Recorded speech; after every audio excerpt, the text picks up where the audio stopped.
Eh bien, c'est vrai que nous allons aborder un sujet quand même particulièrement important, puisque nous sommes dans une période, dans laquelle il est vraiment impératif d'avoir une relation, on va dire quotidienne, suivie avec Dieu. Et si nous avons cette relation, heu, nous saurons ce qu'il convient, c'est vrai, de faire, d'être guidés par lui et d'apprendre donc, cette dépendance.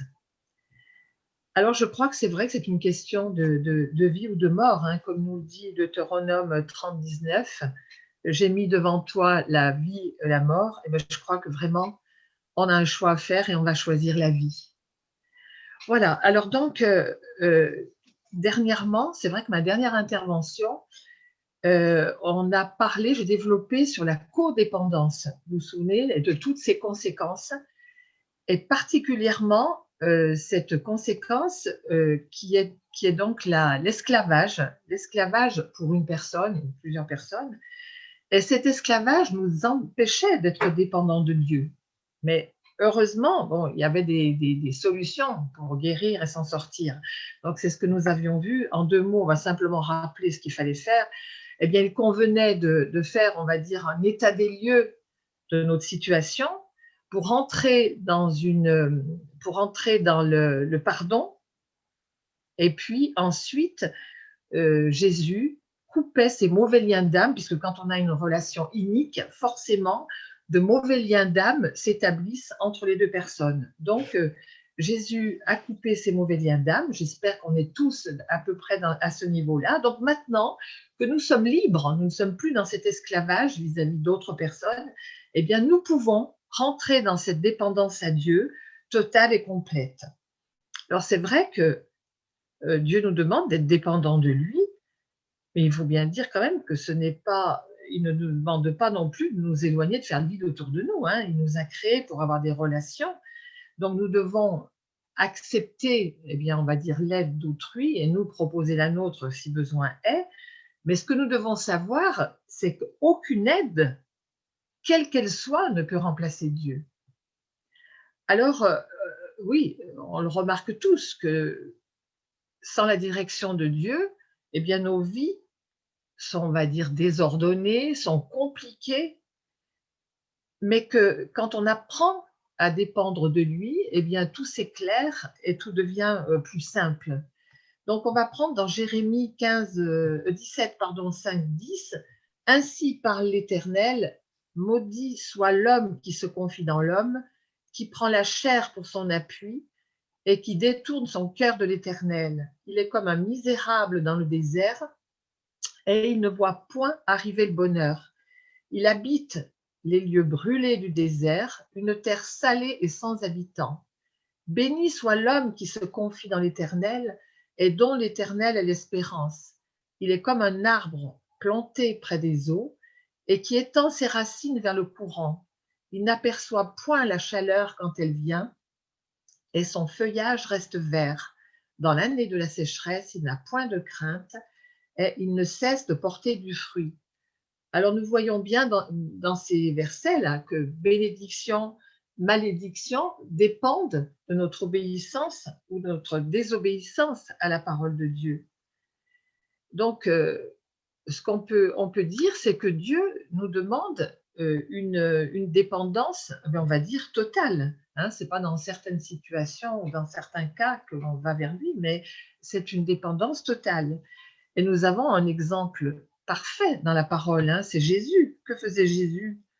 Ben, il était pas seul, hein, il était accompagné de ses disciples, mais il ne comptait que sur son Père céleste. Il ne dépendait que de lui.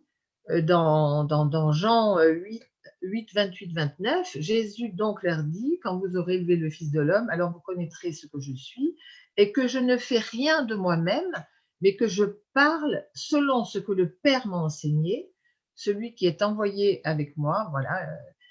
Et puis dans Jean aussi 5, 19, Jésus reprit donc la parole et leur dit, en vérité, je vous le dis, le Fils de l'homme ne peut rien faire de lui-même. Il ne fait que ce qu'il voit faire au Père, et tout ce que le Père fait, le Fils le fait pareillement. Alors, vous pensez bien que si Jésus se conduisait de cette façon, nous, à plus forte raison, nous avons besoin du Père pour nous diriger et, et développer cette confiance que l'on a en lui. Donc, suivons cet exemple de Jésus, être dépendant du Père. Mais ce qui ne veut pas dire, comme je vous l'ai dit tout à l'heure, c'est ne pas avoir de relation avec autrui, mais ces relations doivent être des relations avec des limites de sagesse. Parce que sinon, qu'est-ce qui se passe? Eh bien, on rentrerait à nouveau dans la codépendance dans laquelle nous venons de sortir. Donc, attention de ne pas s'y replonger. Euh, donc, oui, que faisait Jésus? Ben, Jésus, c'est vrai que chaque jour, il allait au lever, avant le lever du soleil, il allait donc recevoir des directions de Dieu. Et comment faisait-il? Mais c'était par la prière.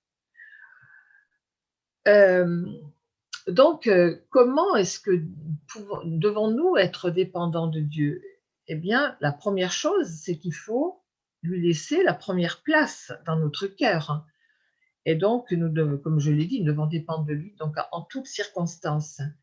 Matthieu 6, 33 nous le dit, hein, cherchez premièrement le royaume et la justice de Dieu, et toutes les choses seront données par-dessus. Voilà, le psaume 121, 1, 2, je lève mes yeux vers les montagnes, d'où me viendra le secours? Le secours me viendra de l'Éternel.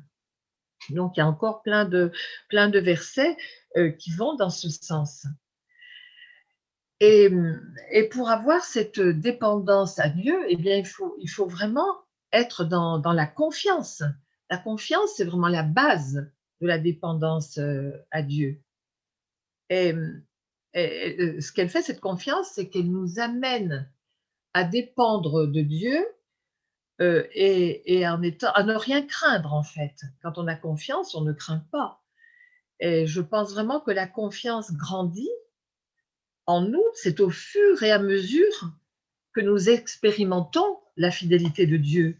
Donc, automatiquement, cette confiance va grandir pour devenir, eh bien, ma foi complète et ne plus rien craindre.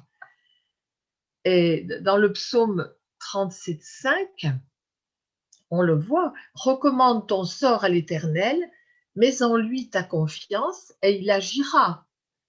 Dans Ésaïe 12,2, Dieu est ma délivrance, je serai plein de confiance et je ne crains rien, car l'Éternel est ma force.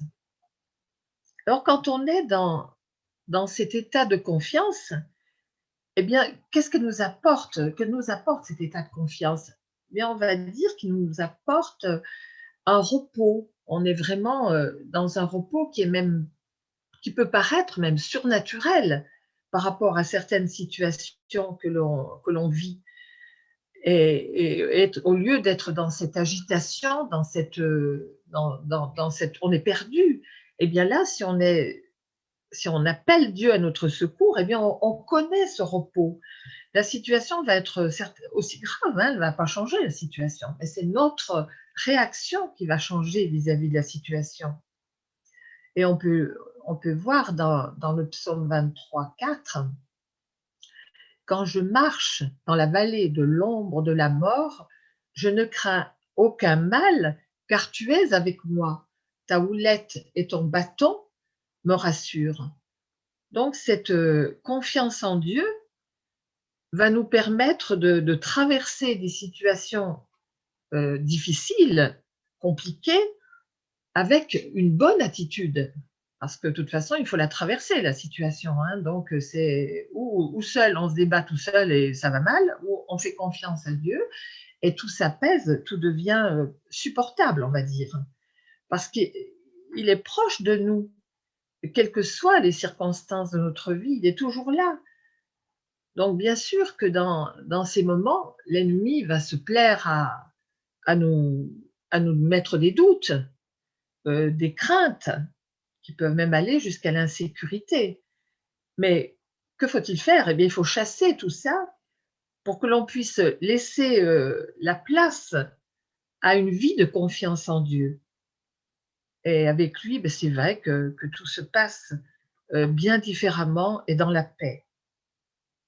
Donc, cette dépendance à Dieu nous amène à dépendre de sa volonté, parce que sa volonté n'est pas toujours la nôtre, hein, pour nos choix. bon, lui, on peut dire qu'il sait ce qui nous convient. Il sait ce qui est le meilleur pour nous. Donc, nous devons nous devons apprendre à nous laisser conduire par le Saint-Esprit et rechercher cette volonté de Dieu. Alors, d'ailleurs, dans Matthieu 6, 33, cherchez premièrement le royaume et la justice de Dieu. Ah, ben ça, oui, toutes ces choses nous seront données. Ça, je vous l'ai déjà cité.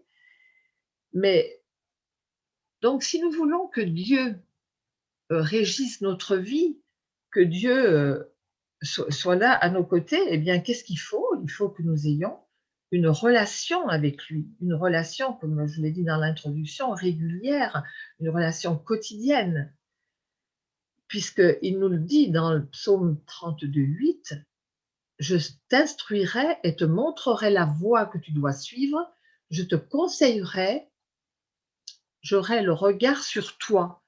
Alors, comment voulez-vous, si c'est Dieu qui nous conseille, eh bien, que ce soit un mauvais choix, c'est vraiment une source, on va dire, de réussite et en même temps de bien-être. Parce qu'on est dans cette paix un peu surnaturelle dont on a parlé plus haut. Alors, on peut dire qu'il y en a un qui a bien appris à être dépendant de Dieu, ben, c'est Paul. Parce que Paul dépendait de Dieu et il ne s'appuyait pas sur ses propres forces, ce qu'on a peut-être, nous, tendance encore trop à faire. Donc, dépendre de Dieu, donc c'est accepter ce qu'il va nous proposer et suivre ce qu'il nous propose. Donc, il faut bien se mettre dans la tête que notre bonheur ne dépend pas des autres, hein, ni de bien ou autre, mais notre bonheur, c'est Dieu qui est la source de toute chose. Donc, il faut vraiment être toujours dans cette connexion avec lui.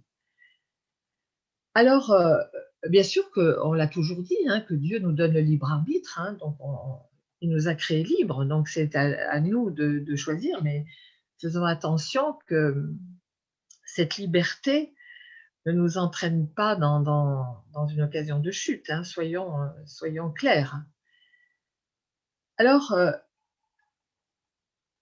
oui, donc si nous restons dans ce schéma-là de dépendre de Dieu, on peut avoir oui, des relations avec autrui, mais jamais ne pas accepter de se remettre sous le joug, hein, de la servitude. Restons toujours bien axés, fixés sur Dieu.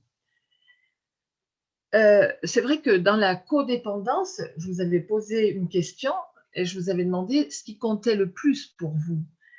Est-ce que c'était ce que pensaient vos proches ou ce que pensait Dieu? Eh bien, c'est une question qu'il faut se reposer pour bien voir où nous nous situons. Parce que la réponse doit être claire, sans hésitation. Mais c'est pas facile, c'est sûr, hein. Donc, on a dit que pour dépendre de Dieu, il fallait être, oui, intime avec lui. Il fallait avoir une proximité, hein, une proximité quotidienne. Et Jacques 4, 8 nous dit: approchez-vous de Dieu et il s'approchera de vous. Donc, quand on est inondé de sa présence ainsi, eh bien, on peut dire on peut avoir cette connexion divine pour nous permettre de suivre, de l'entendre, de suivre sa voie, de suivre la voie qu'il veut pour nous. Et puis, une notion, évidemment, qui va avec, c'est la foi. La foi, qu'est-ce qu'on peut dire? C'est une confiance inconditionnelle, hein. Donc, la foi va nous conduire à cette dépendance de Dieu. Oui, dans Galates 2, 20, j'ai été crucifié avec Christ et si je vis, ce n'est plus moi qui vis, c'est Christ qui vit en moi. Si je vis maintenant dans la chair, je vis dans la foi au Fils de Dieu qui m'a aimé et qui s'est livré lui-même pour moi. Donc, nous voyons que la foi, eh bien, est vraiment très importante dans cette dépendance à Dieu. Alors, si nous voulons être dépendants, c'est vrai, de Dieu, bon, il faut désirer, bien sûr, être conduit par lui. Mais il faut aussi accepter la façon dont il nous conduit, parce que je dis déjà, on n'est pas toujours, nos pensées sont loin des siennes, hein, les siennes sont loin des nôtres, donc il faut vraiment accepter, lâcher, nous, peut-être ce dont on a envie ou que l'on croit avoir besoin pour vraiment le suivre. Et pour le suivre, eh bien, il faut rentrer dans cette soumission à Dieu. Et pour rentrer dans cette soumission, eh bien, il nous faut une qualité essentielle euh, à tous, c'est l'humilité. Alors, on va citer quelques versets par rapport à ça. Donc, quand on dit qu'il faut désirer être conduit, c'est vrai, dans le psaume 25,4, Éternel, fais-moi connaître tes voies, enseigne-moi tes sentiers, conduis-moi dans ta vérité et instruis-moi. Donc là, il y a le désir, on appelle Dieu à nous faire connaître les voies qu'il a pour nous.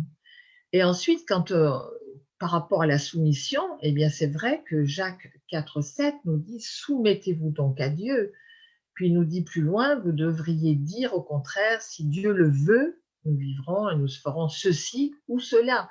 Donc c'est vraiment de l'écouter et de rentrer dans cette soumission par l'humilité, puisqu'on sait que Dieu résiste aux orgueilleux, mais qu'il fait grâce aux humbles.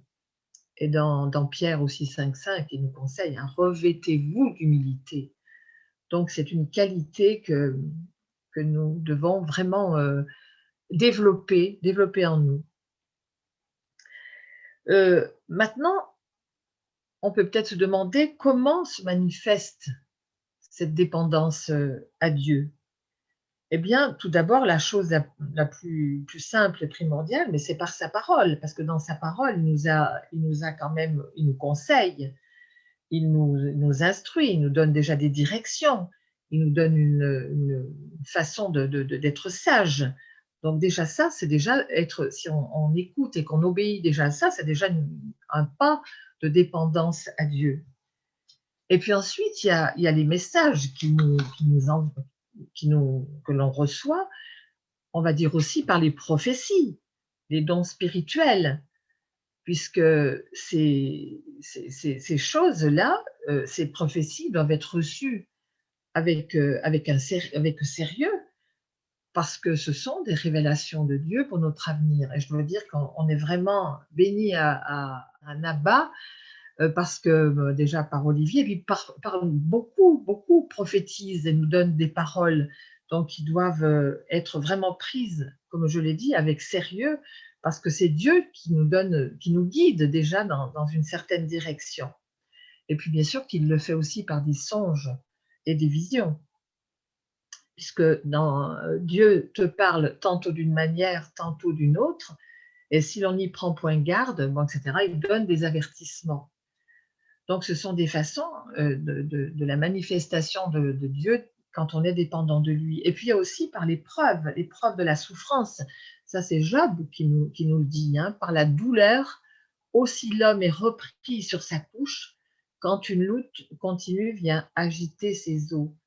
Et oui, on s'est rendu compte chacun que Dieu se sert des circonstances pour nous donner l'occasion de nous soumettre à lui-même. Donc, souvent, c'est la souffrance qui nous amène à une dépendance de Dieu. Mais je pense qu'il ne faut pas attendre la souffrance, hein, on peut le faire tout de suite, hein. Et voilà, donc cette soumission est vraiment nécessaire. Alors, vous allez me dire, soumission, c'est vrai, quand on parle de soumission, oh là, soumission, ça paraît dur, hein. Mais tout ce qu'on peut dire, c'est que la soumission à Dieu, ce n'est pas la soumission d'un tyran, hein, c'est la soumission d'un papa, d'un père qui aime ses enfants et qui veut le meilleur pour eux. Donc c'est une soumission légère, c'est une soumission qui nous conduit vraiment vers que de bonnes choses. Donc soyons vraiment soumis à Dieu et attentifs à lui. Alors, c'est vrai qu'on va dire qu'il ne faut pas être présomptueux, hein. Si Jésus avait besoin de dépendre de Dieu, eh bien donc, en toute chose, hein, donc nous, euh, soyons aussi dans cette dépendance. Parce que c'est vrai, quand on a un choix à faire, qu'est-ce que l'on fait souvent On va choisir avec nos propres critères, avec ce qui nous semble, nous, le meilleur. Mais ce qui nous semble meilleur aujourd'hui n'est pas forcément le meilleur pour nous dans l'avenir. Et il n'y en a qu'un qui peut nous donner ses conseils et cette voie, parce que lui, il voit dans le futur, il va nous donner ce conseil, il va nous donner la voie par rapport à une échéance lointaine, alors que nous, ce n'est pas le cas. Alors, qu'est-ce qu'on fait aussi souvent? Ben, souvent, on va se précipiter à demander des conseils aux frères, aux sœurs, etc. Et puis, c'est en dernier recours qu'on va vers le Saint-Esprit. Alors, non, revoyons nos priorités et commençons tout de suite, quand on a une décision à prendre, eh bien, c'est de s'adresser au Saint-Esprit et à lui demander quelle est la voie, quel est le meilleur choix pour nous, et il nous répondra, ce qui n'empêche pas qu'on peut se confier à des frères et des sœurs, hein, mais le chemin que l'on doit suivre, c'est celui que Dieu nous donne, et non pas les autres. Alors, on peut dire quels sont les signes qui nous font voir que l'on dépend de Dieu?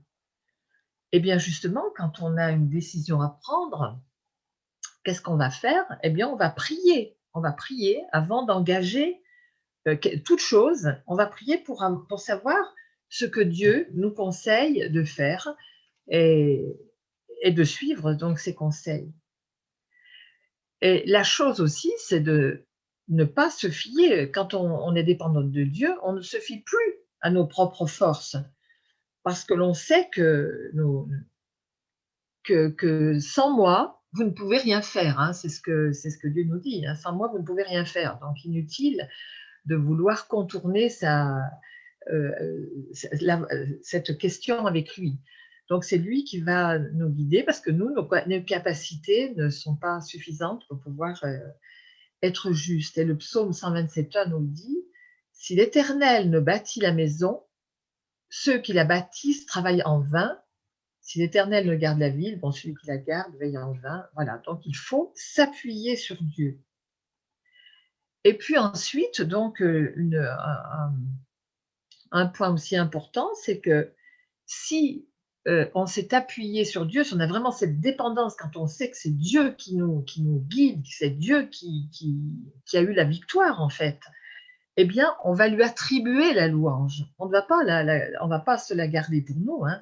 C'est la personne va comprendre qu'elle ne mérite pas la louange parce que c'est Dieu, c'est grâce à Dieu si elle a réussi, si elle a pu arriver à une bonne finalité dans un problème, c'est Dieu qui lui a donné. Donc, rendons la grâce, la gloire à Dieu. Sans moi, vous ne pouvez rien faire. Donc ça, c'est tout à fait parlant. On va simplement dire que Dieu, lui, nous a donné la grâce de faire. Voilà. Donc, je pense, pour terminer, que Dieu nous a créés, donc c'est lui qui nous a créés et qu'il sait parfaitement ce qui nous convient. Donc, à partir d'aujourd'hui, c'est vrai que si on n'avait pas cette notion assez développée de la dépendance à Dieu, eh bien, il faut vraiment, vraiment remettre les priorités et lui accorder cette confiance, cette foi, tout ce qui est nécessaire pour être dans cette dépendance totale et complète.